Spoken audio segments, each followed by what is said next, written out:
பொதுவாக என்ன சொல்கிறேன்னா, ஆக்சுவலாக இந்த மாடலிங் பண்ணக்கூடாதெல்லாம் பேரண்ட்ஸ் சொல்லல. மாடலிங் ஷோனாலே ஈவினிங் 6 மணிக்கு போனால் 12 மணி ஆகுது வீட்டுக்கு வரத்துக்கு. அதுக்கப்புறம் ஒரு சக்ஸஸ் பார்ட்டின்னு சொல்லிட்டு நைட் ஃபுல்லாக வரவே மாட்டேங்கிறாங்க. அப்போ வீட்டில் பயந்துன்னு தானே இருப்பாங்க நிச்சயமா. இது மாடலிங் மட்டும் பண்ணல, ஐம் ஆல்சோ விஜே. ஒரு ஷோ பண்ணுறோன்னா ஷோவோட ஸ்டார்ட் டு எண்ட் வரைக்கும் நம்ம இருக்கணும். ஸோ கண்டிப்பாக லேட் நைட் ஆகிடும் சார். ப்ளஸ் நான் வந்து ஒரு இடத்துக்கு போகிறேன்னா இந்த இடத்துக்கு தான் போகிறோமா, வர லேட்டாக தான் ஆகும், நான் தெளிவாக நான் சொல்லிட்டு தான் போவேன். ஸோ நான் ஒரு விஜேவாக இருக்கக்குள்ள ஷோ நடந்துட்டுக்குள்ளே டைம் ஆகும்னு அவ்வளோ கால் வரும் சார் வீட்டிலேருந்து. எப்படி சார் ஷோ முடியாமல் போக முடியும்? இவளாலேயே எங்கள் அண்ணா அன்னைக்கெலாம் உடம்பே முடியாமல் போயிடுது ரொம்ப.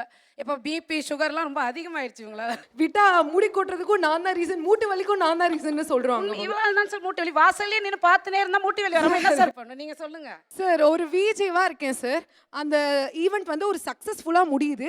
ஸோ அதுக்கான சக்ஸஸ் பார்ட்டி வைக்கக்குள்ள நான் அங்கே இல்லைனா எனக்கு அடுத்த ஆப்பர்ச்சுனிட்டி கிடைக்குமா? திறமைக்கு வாய்ப்பு கொடுத்தா போதும். நீ அந்த சக்ஸஸ் பார்ட்டி அட்டன் பண்ணி தான் வாய்ப்பு வரணும் அவசியம் இல்லையே சார். அவங்க சொல்கிறது கரெக்டு சார். இப்போ எங்கள் வீட்டில் 2 பெண் குழந்தை. என் அக்கா வந்து கொஞ்சம் பயந்த சுபாவம்.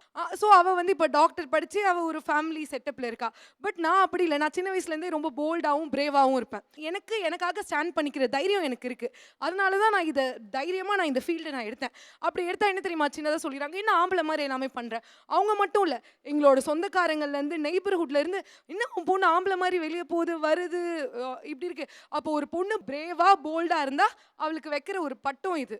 அப்போ இந்த இடத்துல நாங்கள் ஃபெமினிசம் பேச வேண்டிய கட்டாயத்துக்கு நாங்கள் உள்படுறோம். ஆம்பளை மேலே என்ன தெரியுமாங்க சார் பண்ணுறாங்க, நான் போல்டுன்னு சொல்லியே ப்ராப்ளத்தை நான் சால்வ் பண்ணுறேன்னு எல்லாத்தையும் இப்போ சண்டைக்கு போனால் அதுவே ஒரு பெரிய ப்ராப்ளமாக வந்துடாதா சார்? பயமாக இருக்குது. யார்கிட்ட நீங்கள் என்ன கேட்குறது, நீ என்ன பண்ண, நானே என்ன சேஃப்கார்ட் பண்ணிக்கிறேன்ட்டு அதுவே ப்ராப்ளமாக க்ரியேட் பண்ணிக்கிறாங்கன்றேன். ஒரு பொண்ணு வளர்ந்துட்டு வராங்க அப்படின்னா அந்த பொண்ணை எப்படி அடக்கலான்னா அவளோட கேரக்டர் அசாசினேட் பண்ணி தான் அடக்குறாங்க. அப்படி என் காது பட யாராவது பேசக்குள்ள நான் போய் டைரெக்டாக கேட்பேன். ஆனால் இவங்க என்ன தெரியுமா எக்ஸ்பெக்ட் பண்ணுறாங்க, நீ ஏம்மா பேசுகிறம்மா பொண்ணுமா அப்படிலாம் பேசக்கூடாது. அப்படிலாம் இல்லை. என் கேரக்டர் அசாசினேட் பண்ணி பேசக்குள்ள எனக்காக நான் நிற்கலைன்னா எனக்காக வேறு யார் சார் நிற்பா? நீங்கள் மற்றவங்க சர்டிஃபிகேட் கொடுக்கணும்னு எக்ஸ்பெக்ட் பண்ணாதீங்க. நீங்களே நம்பலைன்னா வேறு யாருங்களை நம்புவா? அதே 12 மணிக்கு 1 மணிக்கு 2 மணிக்கு வருது அந்த பிள்ளை அப்படின்னா ஏதோ ஒன்று ஆயிடுச்சு சார். ஆகலை, நல்லா இருக்கிறீங்க, ஓகே. நல்லா ஆகாம ஏதோ ஒன்று ஆன பிறகு யார் சார் வருவாங்க? எங்கே போய் சார் முட்டிக்கிறது? ஒரு பொம்பளை பிள்ளைய வச்சு எங்கே போய் முட்டிக்கிறது? இன்னைக்கு எவ்வளோ நியூஸை நம்ம கேட்குறோம், எவ்வளோ கஷ்டப்படுறோம் சார். ஒவ்வொருத்தரும் அந்த நியூஸை கேட்கும் போதே அவ்வளோ வேதனையாக இருக்குது. இப்போ கூட பாருங்க, அவ்வளோ வேதனையாக இருக்குது. அப்போ நாளைக்கு அந்த பிள்ளை ஒத்த பிள்ளையாக நம்ம வச்சிருக்கும் போது ஒரு பிள்ளைக்கு ஏதாவதுன்னா யார் எங்கே போய் முட்டிக்க சொல்கிறீங்க? அந்த பிள்ளைங்களுக்கு சொன்னால் புரியுதா சார்? ஏதாவது நைட் டியூட்டி தான் போவேன், நைட்டு தான் வருவேன், நைட்டு தான் எல்லா பார்ட்டியும் கொண்டாடுவேன்னா என்ன சார் அர்த்தம்? என்ன உங்கள் உலகம் அப்படியே மாறிடுச்சா?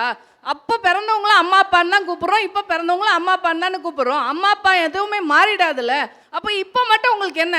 ஏன் அது காலையில் இருந்தால் செஞ்சால் என்ன உங்கள் பார்ட்டியை? ஏன் நைட்டு தான் செய்யணுமா? சரி, காலையில் சேஃப் கிடையாது, நைட்டு சேஃப் கிடையாது, எதுவும் கிடையாது. ஏதோ ஒன்று ஆயிடுச்சுன்னா நான் எங்கே போய் நிற்பேன்? யார் வந்து கொடுப்பா எனக்கு? போனது திரும்பி வருமா? அதுக்கு முதல்ல பதில் சொல்லுங்க. எந்த ஒரு பிள்ளையாவது நான் வந்துடுவேன், நான் பண்ணிடுவேன், நான் செஞ்சிருவேன், எல்லாம் செஞ்சிருவீங்க. ஏதோ ஒன்று ஆச்சுன்னா என்ன செய்யறது?